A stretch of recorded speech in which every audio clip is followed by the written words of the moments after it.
Good morning students, मैं नयन आज का ऑनलाइन क्लास लेकर रेडी हूँ। जैसा कि आपको पता है हमारा टॉपिक चल रहा है मैग्नेटिज्म एंड इलेक्ट्रोमैग्नेट में, तो मैं उसी को कंटिन्यू कर रही हूँ अभी। अगर आपने पहले का वीडियो नहीं देखा है तो आप मल्टीक्राफ्ट के साइट पे जाके यूट्यूब चैनल पे आप देख सकते हो इसके प्रीवियस वाले क्लासेस, जो कि बहुत इंपॉर्टेंट है। और ये मैग्नेट चैप्टर ऐसा है कि आप अगर प्रीवियस वाला नहीं पढ़ोगे तो आपको आगे का कुछ समझ में नहीं आएगा। तो इसलिए मैं बता रही हूँ आपको, जिस किसी ने भी ये वीडियो मिस कर दिया है प्रीवियस वाला, वो प्लीज जाकर जो है मल्टीक्राफ्ट के साइट पर जाकर जरूर देखें वीडियो को।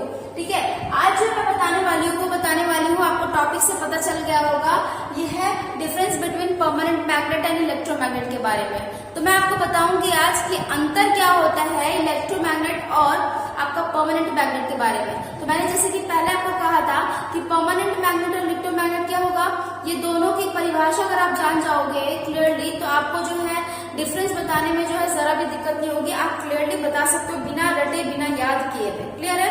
तो मैं अभी आपको छोटा सा एग्जाम्पल नहीं, डेफिनेशन ही दूंगी ताकि आपका दिमाग अगर कहीं पे भी हो तो कंसंट्रेट हो जाए आज के वीडियो पर। और अगर वीडियो पसंद आए तो ढेर सारा लाइक देकर मेरा मनोबल बढ़ाए ताकि मैं अच्छी वीडियो इसी तरह ला सकूं आपके लिए। तो परमानेंट मैग्नेट क्या होता है, तो जैसे कि मैंने मैग्नेट बताया था आपको कि जो कि लोहे के छोटे छोटे कणों को, वैसा पदार्थ जो लोहे के छोटे छोटे कणों को अपनी ओर आकर्षित करती है उसे हम लोग मैग्नेट कहते हैं। मैंने मैग्नेट के टाइप नहीं बताया था आपको, नेचुरल मैग्नेट है, ठीक है, एक आर्टिफिशियल मैग्नेट। तो आर्टिफिशियल में जो मैंने दो मैग्नेट बताया था आपको, एक परमानेंट मैग्नेट था, एक आपका टेम्पोररी मैग्नेट था। वही परमानेंट मैग्नेट यहाँ पे यूज हो रहा है डिफरेंस में। ठीक है, तो परमानेंट मैग्नेट क्या था, इसका जो है शक्ति जो है बरकरार रहता है बहुत दिनों तक। क्लियर है? शक्ति कम होती है लेकिन ज्यादा दिनों तक बरकरार रहती है। अंतर समझिएगा, शक्ति कम होती है लेकिन अंतर क्या होता है, मतलब बरकरार क्या होती है, इसका फ्लक्स जो है बहुत दिन तक बरकरार रहती है। ठीक है, और आपका जो इलेक्ट्रोमैग्नेट है वैसा मैग्नेट जिसको हम लोग क्या करते हैं, करंट देकर बनाते हैं, करंट सप्लाई देकर हम लोग वैसा मैग्नेट तैयार करते हैं, उसको बोलते हैं हम लोग इलेक्ट्रोमैग्नेट। तो सबसे पहले जानेंगे, आपको दिख रहा होगा यहाँ पे, आज मैं आपको बताऊंगी तीन चीज बताऊंगी। सबसे पहला है मेरा डिफरेंस बिटवीन जो है आपका इलेक्ट्रोमैग्नेट और इलेक्ट्रोमैग्नेट और परमानेंट मैग्नेट, तो उसी का डिफरेंस मैं आपको बताने वाली हूँ। साथ ही साथ बताऊंगी जो इलेक्ट्रोमैग्नेट तैयार होता है ना, तो उसमें चुंबक का जो है फ्लक्स का दिशा कैसा होता है। तो फ्लक्स का दिशा आप ज्ञात करने के लिए ये 4 रूल होते हैं जो आपको जानना बहुत जरूरी है। ये चारों नियम कभी भी एग्जाम में कहीं से भी पूछ देते हैं, आपको सिर्फ क्लियर बताना पड़ेगा कि हाँ ये नियम कहाँ यूज और कैसे यूज कर रहे हैं। तो ये बहुत शॉर्ट तरीका है जो मैं आपको बताऊंगी, आपको अच्छे से समझ में आएगा। तो चलिए पहले स्टार्ट करते हैं डिफरेंस बिटवीन जो है आपका इलेक्ट्रोमैग्नेट एंड परमानेंट मैग्नेट। अगर मुझे बताना हो कि परमानेंट मैग्नेट और इलेक्ट्रोमैग्नेट, तो मैं कुछ इस तरह का डेटा वाला तैयार करूंगी। यहाँ पे जो है मेरा परमानेंट मैग्नेट होगा इस साइड में, और यहाँ पे इस साइड में होगा इलेक्ट्रोमैग्नेट। क्लियर है अच्छे से? इलेक्ट्रोमैग्नेट और परमानेंट मैग्नेट। तो परमानेंट मैग्नेट क्या होता है, परमानेंट मैग्नेट क्या होता है, वैसा मैग्नेट जिसका फ्लक्स जो है ज्यादा दिन तक, शक्ति जो है उसका ज्यादा दिन तक बरकरार है। क्लियर है? और इलेक्ट्रोमैग्नेट क्या होता है, इसको हम लोग बनाते हैं, क्या करते हैं, बनाते हैं। तो बोल सकते हैं ये एक तरह का जो है मेरा प्राकृतिक चुंबक हो सकता है, और एक जो है ये मेरा क्या हो गया, ये वाला इलेक्ट्रोमैग्नेट, इसको हम लोग मैग्नेट है, ये हम लोग बना रहे हैं। क्लियर है यहाँ पे? अच्छा, ये जो मैग्नेट होते हैं ये बहुत सस्ते होते हैं। क्लियर हो रहा है? ये सस्ते कहने का मतलब ऐसा नहीं बोलूंगा आपकी बहुत कम दाम में मिल रहा, नहीं, ये जो है इसकी अपेक्षा बहुत कम महंगे होते हैं। ठीक है, इसकी अपेक्षा बहुत कम महंगे होते हैं। पहला क्लियर सब समझ में आया? परमानेंट जो है वो इलेक्ट्रोमैग्नेट जो है इलेक्ट्रोमैग्नेट से कम सस्ते होते हैं। अच्छा, कम सस्ते क्यों हो रहे हैं यहाँ पे, क्योंकि इसका शक्ति जो है हम क्या बोले थे कि इसका शक्ति उतना नहीं होता लेकिन फ्लक्स जो है ज्यादा दिन तक बरकरार रहता है। तो इसका जो आपका दाम कॉस्ट कम इसलिए है क्योंकि इसमें जो है पोल जो होते हैं वो परमानेंटली होते हैं, मतलब पोल को हम लोग चेंज नहीं कर सकते। एन पोल और एस पोल, अगर इस वाले मैग्नेट में आपको पता चल गया एन और ये एस है, तो परमानेंट में इसको दोनों को हम चेंज नहीं कर सकते। ठीक है, ये एस और ये एन नहीं बन जाएगा। क्लियर है? यहाँ पे 2 लाइन मैंने अभी क्लियर किया आपको। पहला तो ये कम महंगे होते हैं, दूसरा क्या होता है, इसमें जो है पोल को हम लोग क्या करते हैं, बदल नहीं सकते। क्लियर है अच्छे से?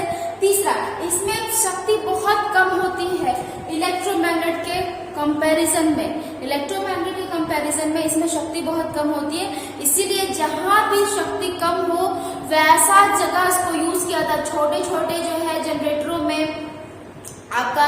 उसके बाद वहां पे यूज करते हैं, छोटे छोटे मोटरों में यूज कर सकते हैं, ठीक है। ये सब में क्या यूज करते हैं हम लोग, परमानेंट मैग्नेट यूज करते हैं। रीजन क्या है, क्योंकि इसका पोल को हम लोग चेंज नहीं कर सकते और इसकी शक्ति क्या होती है, इसकी कम होती है, ठीक है। और क्या है, इसका साइज क्या है, इसका साइज हमेशा स्थिर होता है, क्लियर है, इसका साइज हमेशा स्थिर होता है और इसका एक परमानेंट शेप होता है, ठीक है, परमानेंट शेप होता है। तो यहाँ मैं अगर ऐसे लिखना चाहूँ, अगर शॉर्ट में, जैसे आपको क्या होगा, रखना नहीं पड़ेगा, आप क्या कर सकते हो, सबसे पहले तो ये क्या होंगे, कम महंगे होंगे, ठीक है, कम महंगे होंगे, ठीक है। उसके बाद दूसरा क्या है, इसका अपना आकार होगा, इसका आकार जो होगा वो निश्चित होगा, आकार क्या होता है, निश्चित होता है। तीसरा क्या है, कम पावर के होते हैं, कम पावर के होते हैं। चौथा क्या बोल सकते हैं, चौथा, इसका साइज स्थिर नहीं, इसका साइज आकार तो मैंने बता दिया आपको, निश्चित नहीं होते हैं। उसके बाद ये जो है, ये जो आपका मैग्नेट है, इसका अपना जो है भार होता है, जगह वो घेरती है, ठीक है, जगह वो घेरती है। तो बोल सकते हैं कि इनफ स्पेस का जरूरत होता होगा, ठीक है। तो आपको क्या करना है, इसी तरह कॉपी में छोटे छोटे पॉइंट मार्क कर लेने हैं, उससे वो लाइन एकदम अच्छे से तैयार हो जाएगा। तो ये परमानेंट मैग्नेट के बारे में था। अब बढ़ते हैं इधर इलेक्ट्रोमैग्नेट के बारे में। तो ये कम महंगे थे, तो क्या होगा, ये इसके अपेक्षा बहुत महंगे होते हैं, पहला, ठीक है, पहला क्या होगा, ये बहुत महंगे होते हैं। दूसरा, क्यों महंगे होते हैं, कारण बता दिया मैंने, क्योंकि इसके जो पोल को अपनी इच्छा अनुसार हम लोग चेंज कर सकते हैं, पोलैरिटी बदलकर, ठीक है। पोलैरिटी होता है क्या, एक पॉजिटिव हो गया, एक हो गया नेगेटिव। तो इसका जो है पोल हम लोग बदल सकते हैं। कैसे बदल सकते हैं, तो पोलैरिटी को चेंज करके बदल सकते हैं। पोलैरिटी को जैसे ही चेंज करेंगे, इसका हम लोग पोल चेंज कर देंगे, ठीक है। तीसरा, ये बहुत अधिक पावर के बनाए जा सकते हैं। ऑब्वियसली जितना हम लोग करंट देंगे उतना ही मैग्नेट जो होगा वो पावरफुल होगा, क्लियर है। उसके बाद इसका कोई आकार निश्चित नहीं होता है, इसका जो इलेक्ट्रोमैग्नेट का जो आकार है वो निश्चित नहीं होता। परमानेंट में मैंने बताया था ना उस दिन कि कैसा होता है, यू शेप का हो सकता है, हॉर्सशू मैग्नेट का हो सकता है, ठीक है, बार चुंबक हो सकता है, निडल चुंबक हो सकता है, ठीक है। तो इस टाइप का ये चुंबक का शेप इसमें आता है, परमानेंट में आता है। लेकिन इलेक्ट्रोमैग्नेट में क्या, कोई परमानेंटली शेप नहीं होता है, क्लियर, अच्छे से हो रहा है, ठीक है।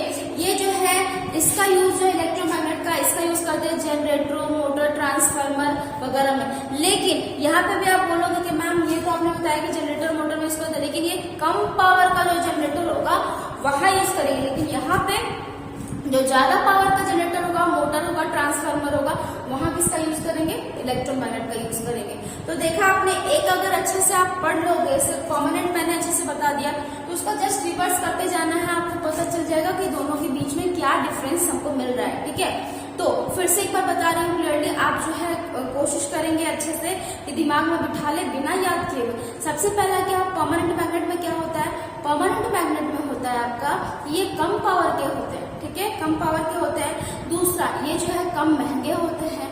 तीसरा, इसका जो पोल है वो पोल को हम लोग चेंज नहीं कर सकते हैं, जैसे एन पोल है तो एन पोल ही रहेगा, एस पोल है तो एस पोल ही रहेगा, ठीक है। एक इसका भी इतना निश्चित आकार होता है, जैसे मैंने बताया अभी, U shape, horseshoe magnet, bar magnet, needle magnet, ठीक है। तो ये सब हुआ किसमें, परमानेंट मैग्नेट में। अब आप आओ इलेक्ट्रोमैग्नेट में, तो क्या होता है, इलेक्ट्रोमैग्नेट महंगे होते हैं, ठीक है। पहला, इसका अपना साइज नहीं होता, वो किसी भी आकार के बनाए जा सकते हैं। तीसरा क्या होगा, ये तो इसमें तो आपका जो है पोल को हम लोग चेंज कर सकते हैं, कैसे, पोलैरिटी को चेंज करके, ठीक है। पोलैरिटी मतलब क्या, पॉजिटिव और नेगेटिव जो है आपका पोलैरिटी, ठीक है। तो ये जो हुआ हमारा टॉपिक आज का, difference between electromagnet and permanent magnet, ये क्लियर हो गया। अब बढ़ते हैं हम लोग आगे आज के टॉपिक में। तो दूसरा जो हमारा टॉपिक है मोस्ट इम्पोर्टेंट, वो क्या है, विद्युत धारा द्वारा बनने वाले चुंबक की दिशा ज्ञात करना। तो जैसे हम लोग इलेक्ट्रोमैग्नेट बनाते हैं ना, तो उसमें हम लोग को दिशा पता करना बहुत जरूरी होता है। तो यही दिशा को पता करने के लिए 4 नियम है। सबसे पहला है राइट हैंड रूल, आपका जो है आपके स्क्रीन पे आपको लेफ्ट साइड में दिख रहा होगा, राइट हैंड रूल है। दूसरा है कॉर्कस्क्रू रूल, तीसरा है एंड का नियम और चौथा है मैग्नेटिक नीडल का नियम। ठीक है, इसमें से मैंने जो है अभी तक आपको एक बार भी ये नहीं क्लियर किया है कि ये जो है नियम यूज कैसे हो रहा है, तो मैं अब भी बताने वाली हूँ कि इसको हम लोग यूज कैसे करते हैं। तो राइट हैंड नियम का जो है उसमें क्या होता है, अगर ये कोई कंडक्टर है जिसमें से मेरा करंट फ्लो हो रहा है, कंडक्टर तो आप सबने जान गए होंगे कंडक्टर क्या होता है। कंडक्टर होता है जिसमें आसानी से इलेक्ट्रॉन एक जगह से दूसरी जगह जा सके, ठीक है, इजीली, जिसमें कि आपका जैसे इलेक्ट्रॉन अगर एक जगह से इजीली जा पाया तो क्या होगा, अच्छा कंडक्टर होगा, जो आपका है विद्युत धारा जो है उसमें अच्छे से बहेगी। तो आपको क्या करना है, करंट कैरिंग कंडक्टर लेना है इस तरह का, और साथ में ही आपको इस तरह पकड़ना है। राइट हैंड रूल मतलब राइट हैंड से पकड़ेंगे, क्लियर है। तो राइट हैंड रूल में आप क्या देख रहे हो कि ये अगर ये वाला जो है अगर हम इस तरह पकड़ रहे हैं तो ये वाला अगर दिख रहा है तो आपको ये डायरेक्शन ऑफ क्या दिखा रहा है, रोटेशन दिखा रहा है, ठीक है। तो फ्लक्स ये डायरेक्शन ऑफ किसका है, कंडक्टर का जो है डायरेक्शन है, कंडक्टर का डायरेक्शन है। तो यहाँ पे आप देखोगे जो उंगली मुड़ा हुआ है ये दिखा रहा है मैग्नेटिक फ्लक्स को। तो मैग्नेटिक जब भी आप राइट हैंड लोगे तो राइट हैंड को इस तरह पकड़ोगे, इस तरह कंडक्टर को रखोगे और देखोगे इस तरह करके, ठीक है। किस तरह आपको देखना है, ये आपका मैग्नेटिक फील्ड बताएगा, ठीक है, और ये डायरेक्शन ऑफ करंट बताएगा। क्लियर हो रहा है, डायरेक्शन ऑफ करंट बताएगा, ये मैग्नेटिक फील्ड बताएगा। तो ये मेरा राइट हैंड रूल हुआ। आप जो है खुद भी करके देख सकते हो, ऐसा कंडक्टर आपको लेना है जिसमें से करंट फ्लो होता हो, ठीक है। तो उसको इस तरह पकड़ना है, इस तरीके से, इसको मैंने पकड़ा है, अंगूठा जो है बाहर की तरफ होगी, ठीक है। ये आपको बताएगा मैग्नेटिक फील्ड के बारे में, ये बताएगा आपको डायरेक्शन के बारे में, कंडक्टर का डायरेक्शन के बारे में। क्लियर है, तो ये मेरा राइट हैंड रूल कंप्लीट हो गया। कॉर्कस्क्रू रूल क्या होता है, तो आप सभी ने स्क्रू देखा है, जो दीवार पे हम लोग क्या करते हैं, दीवार पे कभी कुछ हमको अगर फिट करना होता है कोई इलेक्ट्रॉनिक इक्विपमेंट या फिर कुछ, तो हम लोग क्या करते हैं, स्क्रू को जो है डालते हैं, ठीक है। तो ये सपोज एक स्क्रू है, तो स्क्रू को मैंने इस तरह डालना है, ठीक है। ये तो घूमने वाला है, इसमें आप देखो कि बहुत छोटे छोटे स्लॉट्स बने होते हैं, ठीक है, स्क्रू पे। तो ये दिखाएगा क्या कि अगर ये कोई पदार्थ है और ये मेरा कंडक्टर है, ठीक है, तो इस कॉर्कस्क्रू रूल में क्या होगा, जिस तरह ये घूमता है स्क्रू अंदर की तरफ जाता है, दीवार के अंदर की तरफ जाता है, तो अंदर की तरफ जाता है तो वो क्या दिखा, डायरेक्शन ऑफ करंट दिखाएगा। और ये जो घूम रहा है, ठीक है, ये जो घूम रहा है, घूम के जा रहा है ना, ये क्या दिखाएगा, मैग्नेटिक फ्लक्स को दिखाएगा, ठीक है। किसको दिखाएगा, मैग्नेटिक फ्लक्स को दिखाएगा। क्लियर हो रहा है। स्क्रू रूल में क्या हो रहा है, स्क्रू को आपको अंदर भेजना दीवार की तरफ, तो ये डायरेक्शन ऑफ करंट दिखाएगा और ये मैग्नेटिक फील्ड को दिखाएगा, जिस तरह ये मूव कर रहा है। क्लियर है। थर्ड आइए आप एंड रूल, ठीक है। एंड रूल जो है वो क्या होता है, तो अगर मैग्नेट का जो है मैग्नेटिक फ्लक्स का दिशा अगर एंटी क्लॉकवाइज है तो वो नॉर्थ पोल होगा। कैसे, तो आप यहाँ पे देखो, ठीक है, अगर कोई मैग्नेट है अगर वो एंटी क्लॉकवाइज चल रहा है तो वो नॉर्थ पोल कैसे होगा, तो अगर मैंने ये एन बनाया, एन मतलब नॉर्थ और एस मतलब साउथ, ठीक है। तो मैंने क्या बताया आपको कि कोई भी अगर मैग्नेट आपका एंटी क्लॉकवाइज फ्लक्स चल रहा है तो क्या होगा, वो नॉर्थ पोल होगा। कैसे, तो इस एन को आपको क्या करना है, इस तरह घुमा देना है, ठीक है। इस तरह जैसे ही घुमाओगे इसको तो ये क्या दिखा रहा है, ये एंटी क्लॉकवाइज दिखा रहा है कि नहीं दिखा रहा है। क्लियर। तो एंटी क्लॉकवाइज जब भी होगा मैग्नेटिक फ्लक्स का डायरेक्शन वो क्या दिखाएगा, हमेशा इंडिकेट करेगा आपका नॉर्थ पोल। और जब एस होगा, साउथ होगा, तो क्या दिखाएगा, हमेशा क्लॉकवाइज डायरेक्शन दिखाएगा। कैसे, तो ये ऐसे आपको करना क्या है, आप इसको थोड़ा सा बढ़ा दो यहाँ पे और इसको यहाँ बढ़ा दो, तो ये देखो आप क्लॉकवाइज दिख रहा है कि नहीं, ये एंटी क्लॉकवाइज, ये क्लॉकवाइज। बहुत इजी है समझना, एक बार अगर अच्छा से आप वीडियो देख लिए हो तो आपको क्लियरली समझ में आ जाएगा। तो मैंने बताया आपको कि मैग्नेटिक फ्लक्स का जो डायरेक्शन होगा अगर एंटी क्लॉकवाइज होगा तो एन होगा, वो नॉर्थ पोल होगा, और क्लॉकवाइज होगा तो वो होगा साउथ पोल। क्लियर हो अच्छे से, ठीक है। अब आता है मेरा मैग्नेटिक नीडल वाला जो है, मैग्नेटिक नीडल, ये वेरी वेरी वेरी इंपॉर्टेंट है। कहाँ वाइटल रोल प्ले करता है, वो जहाज पे, पनडुब्बी पे हमेशा यूज होता है, ठीक है। अच्छा, पता कैसे चलेगा, तो आपको क्या करना है, करंट कैरिंग कंडक्टर तो है आपके पास, आपको मैग्नेटिक नीडल को उसके पास लेकर जाना है, ठीक है। ये कैसे काम करता है, सबसे पहले तो काम करने का सिद्धांत क्या है, इसका काम करने का सिद्धांत है अट्रैक्शन और रिपल्सन पे। क्लियर है। जैसे चुंबक का काम था अट्रैक्शन और रिपल्सन करने का, अट्रैक्शन कब होता था, जब मेरा साउथ पोल और नॉर्थ पोल मिलता था तो अट्रैक्ट करता था, और नॉर्थ मिला तो रिपल करता था। तो यही सिद्धांत पे मैग्नेटिक नीडल मेरा काम करता है, ठीक है। तो मैग्नेटिक नीडल काम करता है, तो कैसे काम कर रहा है देखो यहाँ पे, अगर सपोज तो यहाँ पे मैग्नेटिक नीडल यहाँ कोई कंडक्टर रखा है जिससे करंट मेरा बह रहा है, ठीक है। तो उस समय क्या होगा, मैग्नेटिक नीडल का जो एन पोल है आपका अगर अट्रैक्ट कर जाता है कंडक्टर की तरफ अगर अट्रैक्ट करता है तो आप याद रखोगे कि ये तो एन पोल था ना, तो अगर ये अट्रैक्ट कर रहा है तो क्या होगा, ये अपने आप ये एस पोल जनरेट कर रहा होगा। मतलब है कि कंडक्टर कहीं ना कहीं एस पोल होगा, तभी ये मैग्नेट का नॉर्थ पोल को अट्रैक्ट कर रहा है, क्लियर है। और अगर ये जो है ये एस है और ये वाला मेरा एन है, ये अट्रैक्ट कर रहा है, तो सपोज ये क्या होगा, उस समय ये एन होगा और ये वाला एस होगा। तो क्लियरली आपको समझ में आया, 4 नियम का यूज करते हैं। पहला राइट हैंड रूल, दूसरा कॉर्कस्क्रू रूल, तीसरा एंड रूल और चौथा मैग्नेटिक नीडल। तो हमेशा ज्यादातर इन दोनों का यूज होता है जो बहुत जरूरी है। राइट हैंड रूल आपको जो और डिटेल में पढ़ने मिलेगा आगे वाले क्लास में। तो अभी तो सिर्फ आपको जाना था राइट हैंड में काम कैसे कर रहा है, तो आपको क्लियरली बताइए कि आपको करना क्या, कंडक्टर को इस तरह पकड़ना है, ये अंगूठा आपकी तरफ बाहर की तरफ रहेगा, ये डायरेक्शन ऑफ करंट बताएगा और ये मैग्नेटिक फ्लक्स बताएगा। देखो जैसे अंगुली मेरा घुमा हुआ है ना, इस तरह मैग्नेटिक फ्लक्स होगा, मैग्नेटिक फ्लक्स का दिशा इसी तरह होगा। और कॉर्कस्क्रू में भी एकदम सेम वैसे ही है, आपको क्या करना है, दीवार की तरफ कॉर्कस्क्रू ले जाना है, तो जो अंदर की तरफ जा रहा है वो करंट, डायरेक्शन ऑफ करंट है, और जो बाहर घूम रहा है वो दिखाएगा मैग्नेटिक फ्लक्स। किसके द्वारा, जब हम लोग करंट के द्वारा किसी चुंबक को तैयार करते हैं। तो आज का जो मेरा क्लास था इसमें 2 टॉपिक मैंने अच्छे से क्लियर किए। सबसे पहला डिफरेंस बिटवीन आपका इलेक्ट्रोमैग्नेट और परमानेंट मैग्नेट, दूसरा था विद्युत धारा द्वारा बनने वाले चुंबक की दिशा ज्ञात करना। तो आशा करती हूँ आपको जो हमारा आज का वीडियो जो है पसंद आया हो, पसंद आया तो ढेर सारा लाइक दे। और आज का मेरा क्लास